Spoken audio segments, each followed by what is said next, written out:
एक समय की बात है, एक छोटे से गांव में राम और सीता नाम के कपल रहते थे। उनका एक अर्जुन नाम का बेटा था, जिसकी शादी रिया नाम की लड़की से हुई थी। राम और सीता कड़ी मेहनत करते थे और अपने बुढ़ापे के लिए पैसे बचाते। रिया बहुत लालची लड़की थी और हमेशा अपने लिए और चीजें चाहती थी। जैसे जैसे साल बीतता गया, रिया का लालच और बढ़ता गया। वह अपने पास रखे चीजों से कभी संतुष्ट नहीं रहती थी। वह हमेशा अपने सास ससुर से महंगे तोहफे मांगा करती थी और उनके बचाए हुए पैसों में से भी कुछ हिस्सा अपने लिए मांगती थी। राम और सीता बहुत ही अच्छे पेरेंट्स थे, इसलिए उसकी सारी जरूरतों को पूरा करते थे ताकि परिवार में शांति बनी रहे।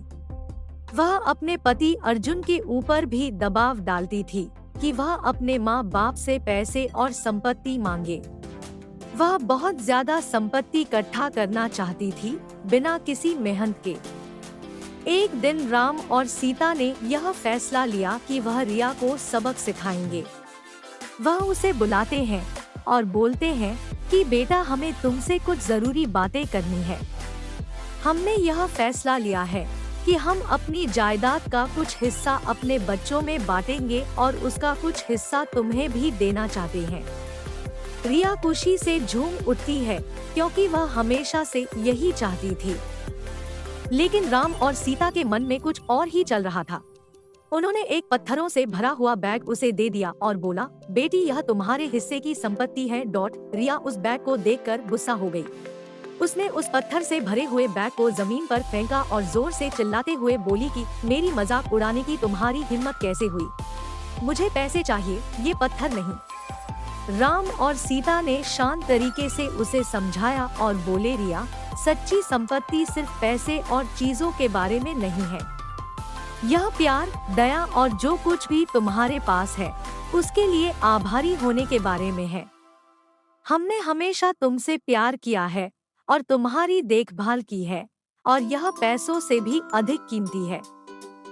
रिया को एहसास हुआ कि वह लालच में कितनी अंधी हो गई थी। उसको अपने किए गए बर्ताव के लिए पछतावा होने लगता है।